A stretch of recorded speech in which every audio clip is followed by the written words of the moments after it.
So chapter 38 is another nervous system chapter. This time we're going to kind of dive deeper into the nervous system and talk about the divisions of the peripheral nervous system and kind of the structure of the central nervous system, and talk about sensory receptors and also some special sensory organs and how they work. So the nervous system, or actually a variety of nervous systems, are the product of evolution because having this way to sense and respond to your environment provides you reproductive success compared to organisms that don't have that. And how the nervous system is organized really depends on what kind of critter you are or what kind of animal you are. And it can range from relatively simple, so like a collection of a few cells, to much more complex, like our central nervous system with brain and spinal cord. So we've got a nerve net in cnidarians. What's a cnidarian again? Yeah, that would be like a jellyfish. There's a nerve ring in an echinoderm. Echinoderms are like a starfish, right? And then a nerve cord and transverse nerves in platyhelminthes. What are those? Flatworms, right? Platyhelminthes. And then there's a trend towards cephalization, meaning the sensory neurons and inner neurons are at the interior of the organism. Remember, to have cephalization means basically that you have a head. So we have cephalization. A cephalopod, like an octopus, is cephalized as well. So then things that are cephalized tend to have this central nervous system. So annelids and arthropods and chordates would be included in that. So here's a couple pictures. Here we have a hydra, which is an cnidarian. It has this nerve net. Here we have a planaria, which is that flatworm, and it has transverse, which means across. So it has transverse nerves and nerve cords that go longitudinally on the organism. And then here we've got an insect, so an arthropod, and it has a brain and it has a ventral nerve cord. Remember, ventral means belly side.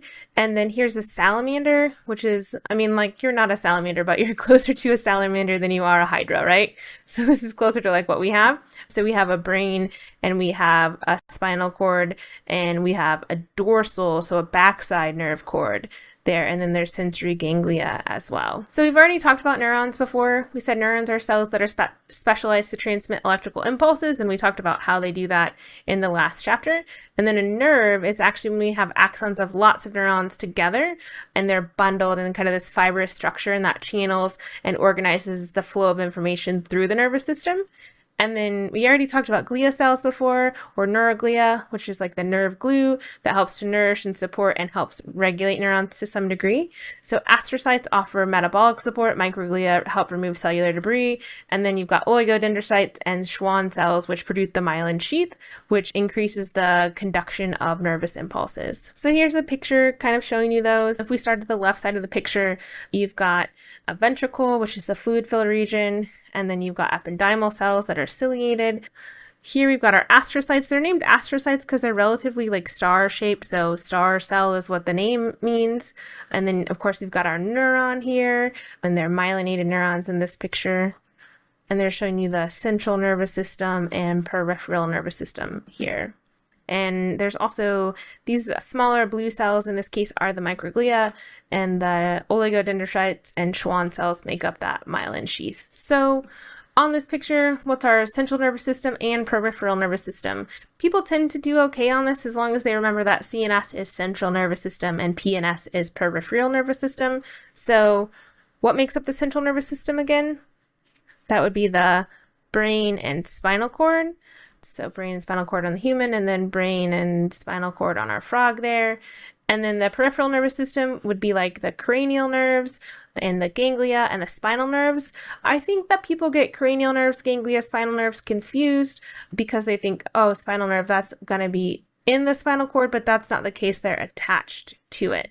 And cranial nerves are coming off the brain. They're not in the brain itself. So some vocabulary for the central nervous system and peripheral nervous system. The first one, the nucleus, is kind of frustrating, right? The nucleus is now the term for a group of cell bodies in the central nervous system. When you think nucleus, what do you think of?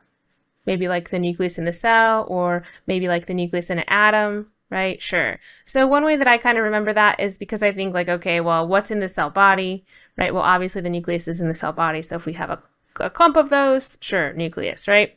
Same thing, group of cell bodies in the peripheral nervous system is called ganglion or ganglia. And then a tract is a group of myelinated axons that are running in parallel in the central nervous system.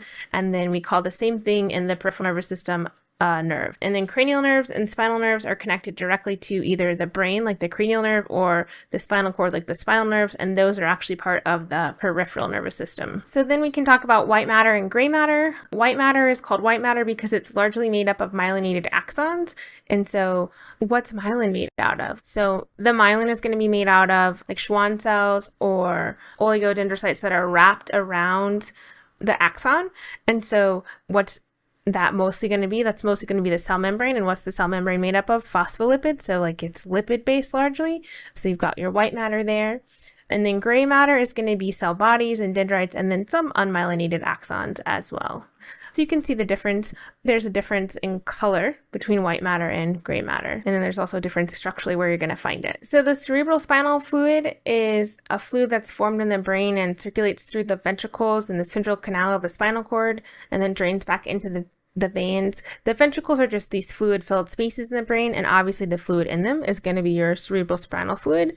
And the cerebral spinal fluid is important because it supplies the central nervous system with nutrients and hormones and helps to carry away waste as well. And, maybe if you take an anatomy class, they will make you memorize the names of the ventricles. Don't worry about that for our class. So let's review. The brain and spinal cord make up the what? They make up the central nervous system, so 2 should be A. The cranial nerves, ganglia, and spinal nerves that carry information to and from the brain and spinal cord are part of the what? That would be the peripheral nervous system. And where would you find the cerebral spinal fluid? That should be in the ventricles in the central canal. So the spinal cord in vertebrates is going to convey information to and from the brain. I think most of us know this already, but it's found in the vertebral column, right? In the spine, hence spinal cord. It runs lengthwise there. And it can act independently of the brain to produce reflexes. I think that not as many people are aware of that. So when you watch the video of the patellar tendon reflex, you saw the person gets kind of struck by the little hammer right on their patellar tendon, and then that caused them to kind of kick their leg a little bit. That information didn't have to go to the brain to be processed. It's actually processed in an interneuron inside the spinal cord itself, and that sends the message to kick the leg. So we talked about central nervous system. Now on to the peripheral nervous system. The peripheral nervous system transmits that information to and from the central nervous system and regulates movement and the internal environment of the organism. We've got afferent neurons that transmit information to the central nervous system, and then efferent, which I usually say efferent just so you can tell the difference. So the efferent neurons transmit information away from the central nervous system. And then if we break that down further, the efferent components include the motor system, which carries signals to the skeletal muscles and can be voluntary or involuntary, and then the autonomic nervous system, which regulates smooth and cardiac muscles and is generally going to be involuntary. And then we can break that down even further. Don't worry, there's going to be like a picture with boxes that should help this. But the autonomic nervous system has sympathetic, parasympathetic, and enteric divisions. So the enteric division really controls the activity of the digestive tract, the pancreas, and the gallbladder. The sympathetic division regulates your fight or flight response. And the parasympathetic division, oftentimes we can kind of generalize this and say it's the rest and digest type functions. It's basically the opposite of the sympathetic, and it helps kind of promote calming and promote sort of normal type of functions. So for example, the sympathetic division prepares the body for increased activity levels. So typically the sympathetic response is going to increase mental alertness, increase metabolic rate, decrease digestive and urinary functions, activate your energy reserves, increase your respiratory rate and dilation of respiratory passages so you can get more oxygen, increase your heart rate and blood pressure, and also activate your sweat glands. So all of that increases your ability to respond to things like a threat. The parasympathetic division, on the other hand, is concerned with regulating your visceral function, so regulating your organ function and conserving your energy reserves. Typically, that's going to decrease your metabolic rate, decrease your heart rate and blood pressure, increase your salivary and digestive gland secretion, increase your digestive tract motility and blood flow, and stimulate urination and defecation. So that's kind of the general response of the parasympathetic division. So I told you there would be a picture that hopefully would help this kind of, come together. So on one side, we have our sensory receptors here. So they're sensing the internal and external stimuli. So outside of your body, inside of your body types of information. That information gets sent along afferent neurons with an A to the central nervous system. and then the central nervous system integrates that information and processes it, and then sends the message out along efferent or efferent neurons to either the motor systems, which control your skeletal muscles, or the autonomic nervous system, which includes your sympathetic division, parasympathetic division, and enteric division. So again, sympathetic is like fight or flight, parasympathetic, rest and digest, enteric is really your digestive system itself. So here's another picture. This one's from a different book, and I know it's kind of tiny if you're looking at just like one slide, but there's a lot of good information on this, so I kind of like to show this. So you've got your brain and spinal cord here. So that's your central nervous system. And you've got your peripheral nervous system, which has the sensory division and then the motor division. The motor division is broken up further. So if we start with like the skin, which could tell you information about things outside of your body, or let's say we have a sensory fiber in the stomach that's telling you about maybe your stomach contents. So those would send information to the central nervous system along that afferent pathway or afferent neurons, and that's your sensory information gets integrated in the brain. We go to our motor or efferent division. So that could either be somatic or autonomic, or this figure isn't showing it, but enteric as well. Your somatic nervous system is going to tell your skeletal muscles what to do. So that's under more conscious control. And then your autonomic nervous system is under involuntary control. And you can have either your sympathetic division or your parasympathetic division there that is either going to mobilize you to respond to some sort of threat with the sympathetic division, or help you conserve energy and kind of do sort of like housekeeping functions that help support your body at rest with the parasympathetic division. So let's pretend that we just visited a non-AZA zoo and they're walking a tiger on a leash around the facility, which the AZA would never allow and is probably not a good idea. And in this instance, the tiger broke off of its leash and began running towards you and the crowd around you. Which portion of the autonomic nervous system is going to increase your heart rate in response to this tiger running at you? Is it the enteric division, the sympathetic division, or the parasympathetic division? So it should be the sympathetic division because that's your fight or flight. I also think like sympathetic stress, if that helps you at all. So the sympathetic division is going to cause your heart rate to increase because holy wow, there's a tiger running towards you. Which pathway led to the constriction in your muscles that helped you run away? Or I mean, I don't know that I would fight a tiger, but I don't know that I'd be able to run away from it either. So whichever you chose in that split second, fight the tiger or run away from the tiger, or really freeze and get stuck, because that's another response. But which one's dealing with the constriction of our muscles? Is it afferent or efferent? It's going to be the efferent or efferent, the one with the E, the second option there for number 6. So the vertebrate brain is regionally specialized. You've got forebrain, midbrain, hindbrain. The forebrain is important for motor functions. And really, probably when you think about the brain, you're thinking about structures in the forebrain. Like if you thought about like the lobes of the cerebrum before, that is part of the forebrain. So this is important for higher functions of conscious thought and planning and emotions in humans and other mammals. The cerebral cortex in particular is an important part of the cerebrum. That's the outer layer of the cerebrum. And then you've got the diencephalon, which consists of the thalamus, the epithalamus, and the hypothalamus, which have a big role in regulating visceral activities, so organ activities by way of the autonomic nervous system. And then the midbrain processes several types of sensory input. The hindbrain includes the medulla oblongata, the pons, and the cerebellum as well. And the medulla oblongata is important for many basic reflexes and bodily functions, and the pons and the cerebellum are important for monitoring and coordinating body movements. And quite honestly, we could spend so much more time talking about the brain, but we're really just kind of doing like a brief overview. So this is not the whole story on the brain whatsoever. If we look at pictures here, we can see developmentally, like here's a 4-week-old embryo, has the forebrain, midbrain, hindbrain. So it's kind of easy to see how they are named based on that. A little bit further along, 5-week embryo, you've got forebrain, midbrain, hindbrain, and then adult brain is a bit different. Forebrain here, midbrain, hindbrain.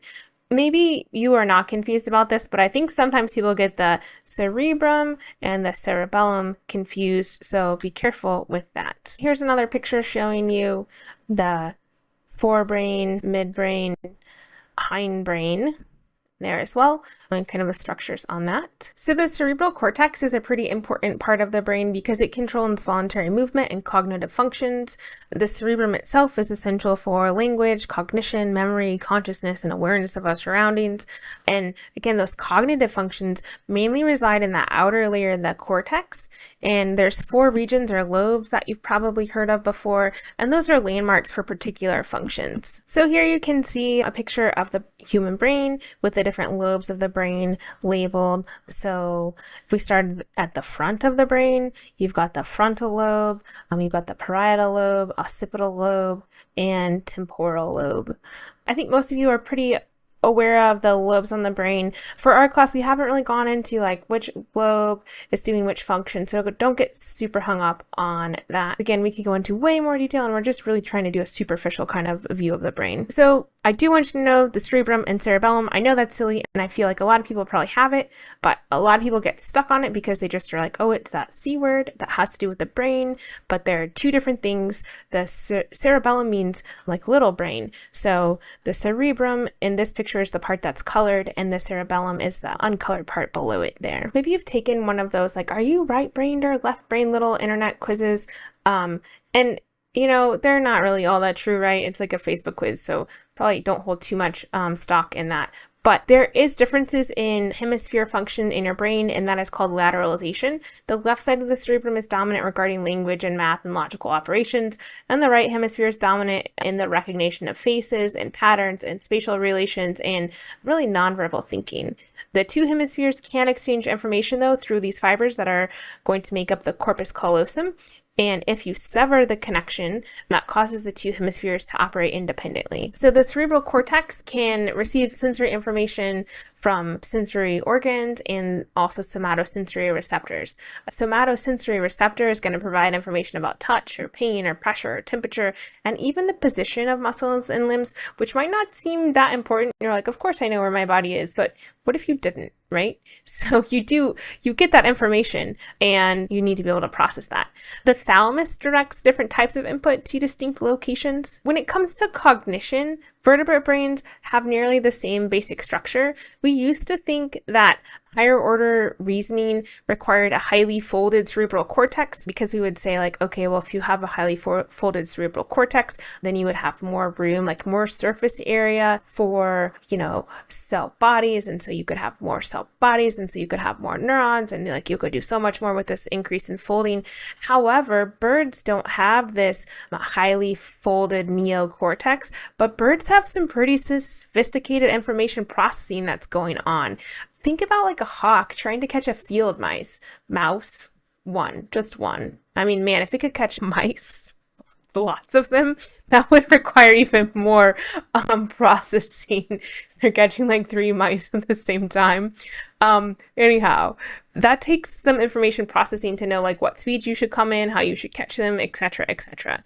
So there's clusters of nuclei, so cell bodies in the top or outer portion of the brain called the pallium that may be responsible in that case. So just because we have more folding and more surface area, that doesn't necessarily mean that we are more capable of cognitive function than other organisms are.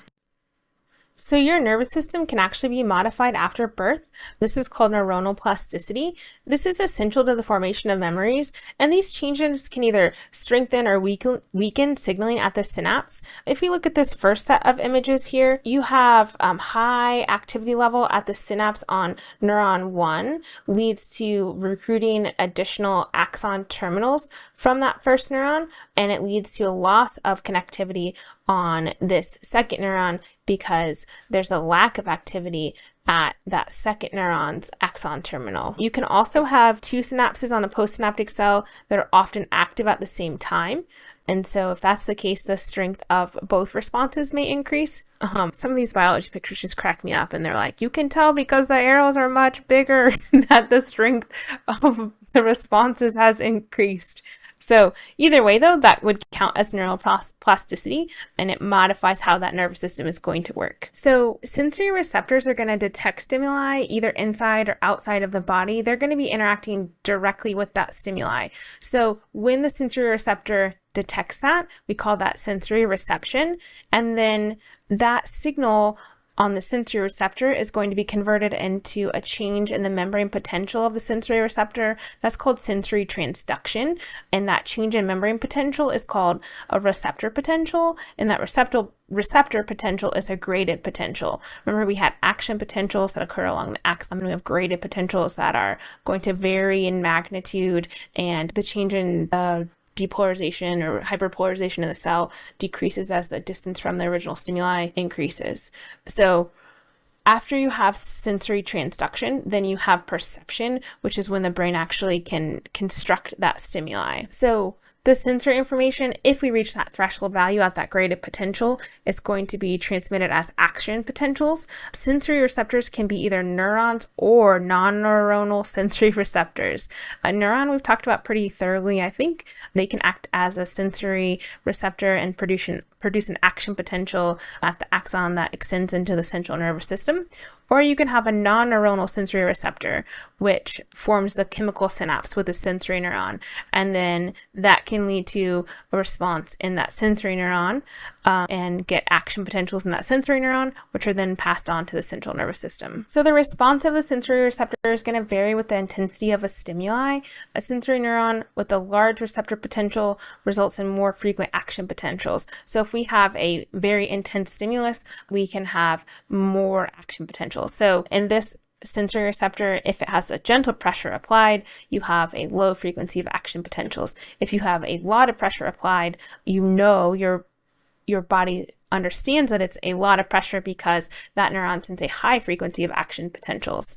And in a non-neuronal sensory receptor, a larger receptor potential causes more neurotransmitters to be released. So perception is when your brain actually constructs the stimuli. So you're actually going to be building the kind of the mental picture of it, if you will. And the only way we get that information to our brain is because we have action potentials from these sensory receptors going along specific neurons on a particular pathway, and that tells the brain what kind of information it's received. We can amplify this sensory signal during transduction, so the signal can be stronger than it actually is, or we can have sensory adaptation, where you get a decrease in responsiveness to continued stimulation. So if you did the lab experiment where you put your hands in the different temperatures of water, obviously it would depend on like how hot or cold it was, but after a period of time, your hand would stop feeling as cold or as hot in the cold or hot water.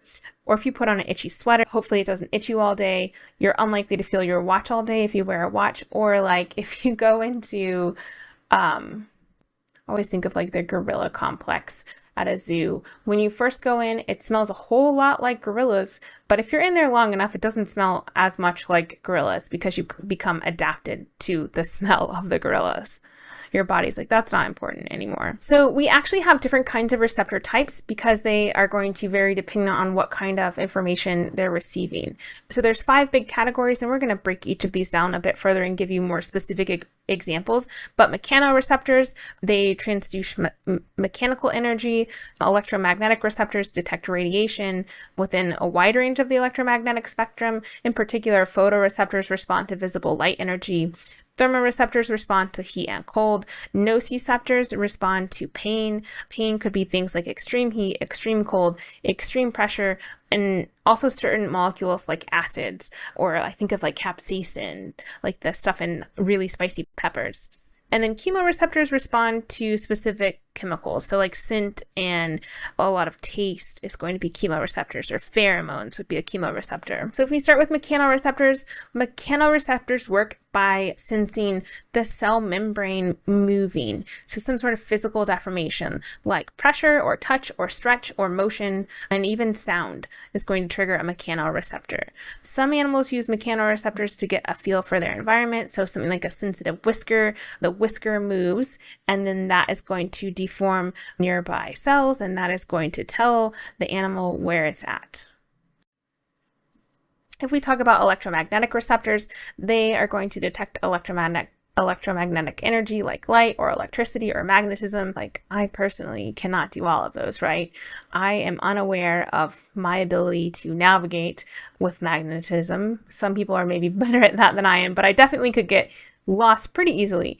But fish can detect electrical signals from other fish. The platypus bill detects electrical currents from prey. Homing pigeons can use magnetite to navigate home, and pit vipers can sense heat from their prey, not as temperature so much as infrared radiation. So then our thermoreceptors can detect heat and cold, and in humans, our thermoreceptors in the skin and the anterior hypothalamus can send information to our body's thermostat, which is in our posterior hypothalamus, and tell us to either have behavioral adaptations for heating up or cooling down or shivering or sweating, and etc. So our nociceptors or pain receptors are going to detect stimuli that could damage animal tissues. So generally speaking, pain is a signal that something is not right. So this allows us to respond to stimuli like extreme temperatures or internal stimuli like molecules that are released from injured cells.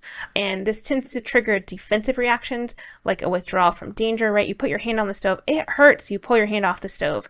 So pain typically serves as a warning.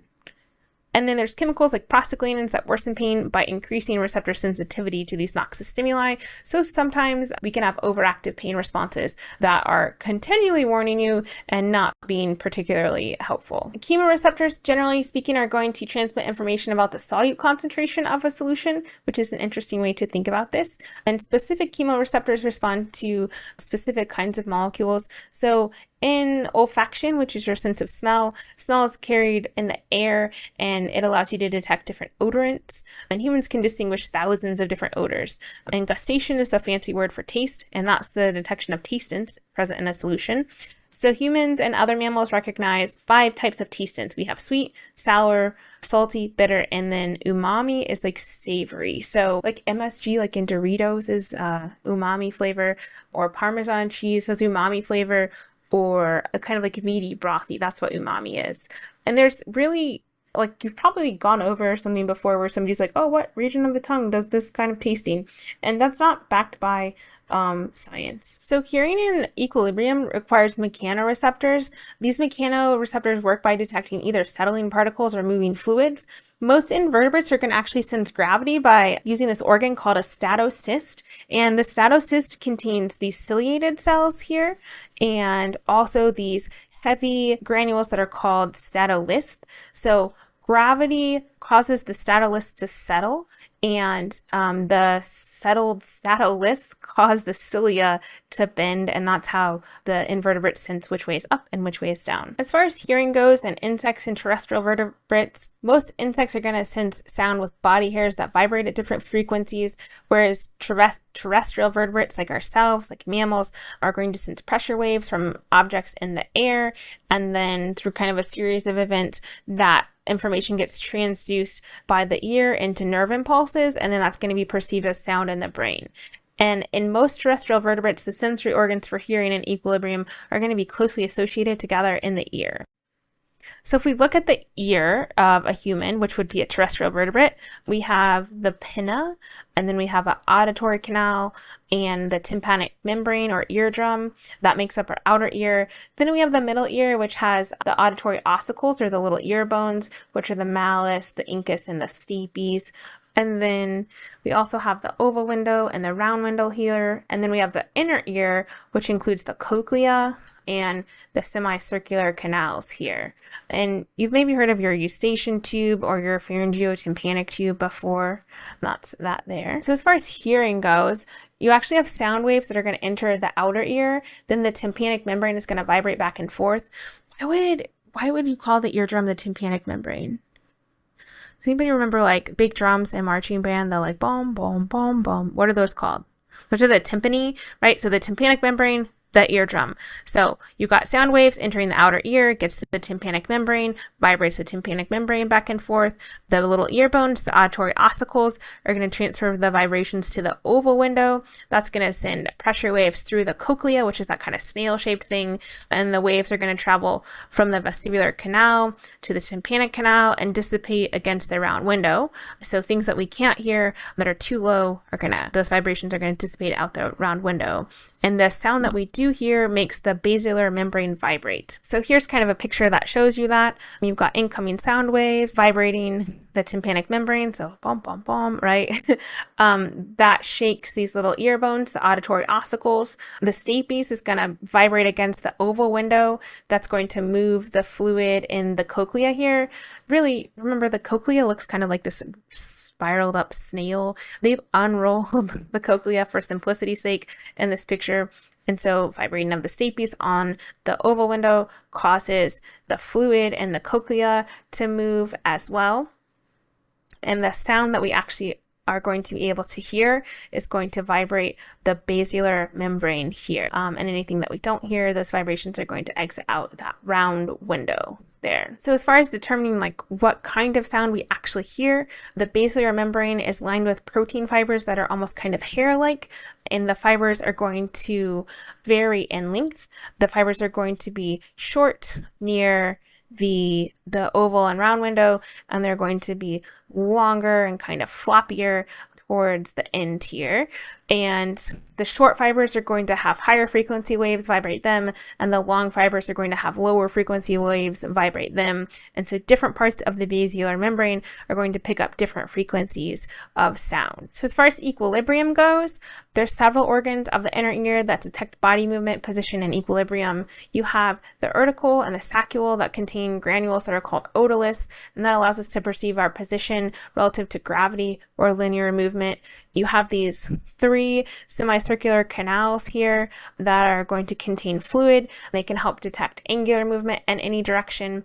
Really, the short story of what's going on is you have these hair cells, and when these hair cells bend, they're going to excite the nerve, and you'll interpret that as a movement.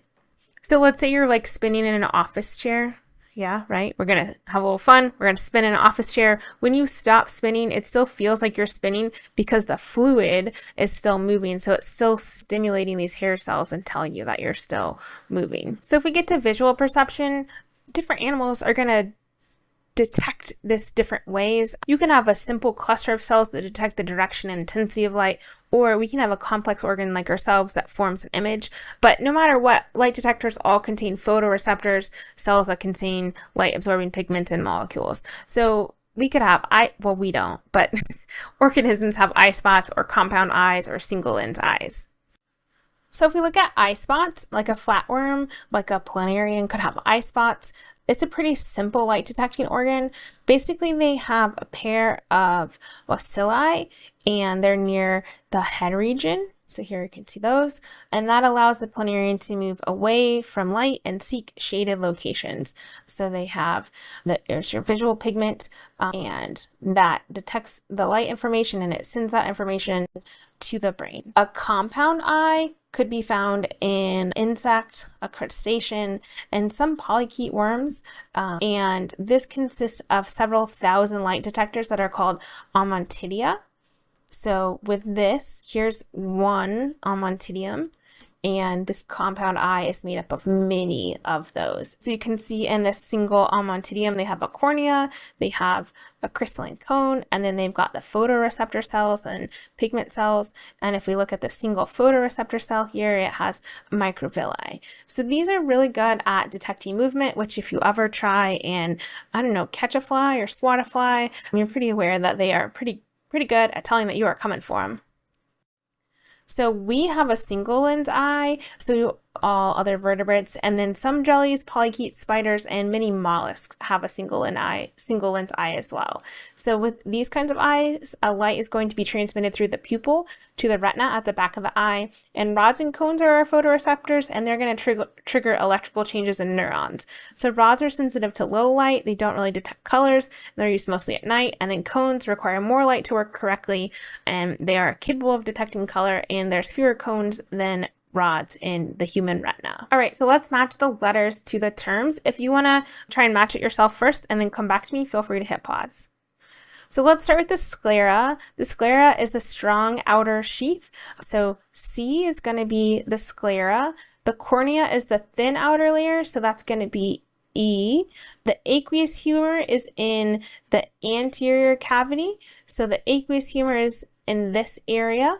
So A for aqueous humor, and then the vitreous humor is going to be in the posterior chamber. So it says posterior cavity with B, so vitreous humor is back here.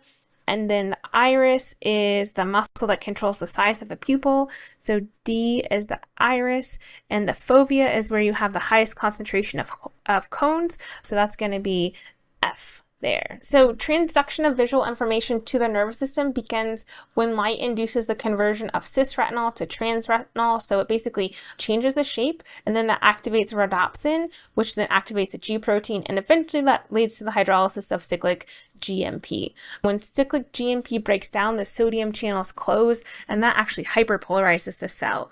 That's the big takeaway that I want you to know about this, because normally when we get information, it's going to depolarize the cell and make an action potential more likely, but this is doing the opposite. It's actually hyperpolarizing the cell and making action potentials less likely. Then our signal transduction pathway usually shuts off again as enzymes convert the retinol back to the cis form from the trans form. So here, if we look at this picture, you've got light striking an inactive rhodopsin, activating it. We've got a signal transduction pathway that causes cyclic GMP to trigger the opening of a sodium channel and allowing sodium to flow in, and this actually hyperpolarizes the membrane. So it makes an action potential less likely to occur. If we look at processing visual information in the retina signal passes from photoreceptors like rods or cones to bipolar cells to ganglion cells and then to the optic nerve. In the dark, rods and cones are going to release glutamate into synapses, but in the light, rods and cones are going to hyperpolarize, so they're going to stop releasing that glutamate. So the second picture down here is showing you that in the dark, when the photoreceptors are not active, the glutamate is going to be released, but when they're active, in a way, right, because they're signaled by the light, they stop releasing that glutamate. Your receptive field is the part of the visual field that a particular ganglion cell can respond to, and a ganglion cell receives information from multiple rods and cones. If you have a smaller receptive field, you're typically going to have a sharper image from that. So if you look at this image here, up at the top, those are the ganglion cells. And then down here we have the rods and cones. So you can see in the center of the retina, you actually have fewer rods and cones going to one ganglion cell. So images from the center of your retina are going to give you a more sharp image. The brain processes all of your visual information and controls what information is actually going to be captured. And you focus on images by altering the shape of your lens. And you might not know this yet, but as you age, your lens becomes less flexible. And that's why oftentimes people need reading glasses later in life. The fovea is the center of the visual field and contains no rods but a high density of cones. To actually process the visual information in your brain, the optic nerve is going to meet at something called the optic chiasm, which is near the cerebral cortex, and sensations from the left visual field of both eyes are going to be transmitted to the right side of the brain, and sensations from the right visual field of both eyes are going to be transmitted to the left side of the brain. And it's estimated that at least 30% of our cerebral cortex is going to be involved in taking part in formulating what we actually see. So we made it to the end. We talked about nervous systems in general. So do you have like a central and peripheral nervous system with the brain and spinal cord? Do you have a nerve net? Do you just have a couple collections of cells? Depends what kind of organism we're dealing with. Then we talked more specifically about the central nervous system and the difference between white and gray matter. So white matter contains myelinated axons. Gray matter, what would be there? That's going to be cell bodies and dendrites. What's the CSF? That's the cerebral spinal fluid. Then you've got the spinal cord and the brain. Don't get super hung up on specifically what region of the brain does what. We just kind of overviewed it for you there. The peripheral nervous system, we talked about the afferent and efferent pathways. Afferent is going to the brain and spinal cord. Efferent is coming away from the central nervous system. Efferent includes the motor and then autonomic divisions. Motor division moves our skeletal muscles voluntarily. Autonomic division includes the sympathetic, parasympathetic, and enteric divisions. So sympathetic is your fight or flight. Parasympathetic is your rest and digest, and enteric is just like your general things that control your digestive system. Then we talked about different kinds of sensory receptors. So we have mechanoreceptors, which transduce like bending and deformation of your cell membrane. So things like pressure and touch and knowing where your body is or where your muscles are or if they're stretching, those are all mechanoreceptors, but also hearing and equilibrium is mechanoreception. Thermoreceptors is temperature. Nociceptors are pain, which pain would include extreme hot and extreme cold. Electroreceptors include photoreceptors. They detect electromagnetic waves. And then chemoreceptors would be for things like taste and smell and basically testing chemical concentration of solutions. And which you probably don't think about that when you're eating a sandwich. You're like, oh, there sure is a lot of mustard in this sandwich. And then hearing, we talked about that in a bit more detail. So make sure you know the parts of the ear and the path of sound entering into a human ear. And then vision, we talked about that in more detail as well. So make sure you know the path of light and kind of a bit on how vision works. So that is the end of this one. If you guys have questions, feel free to reach out.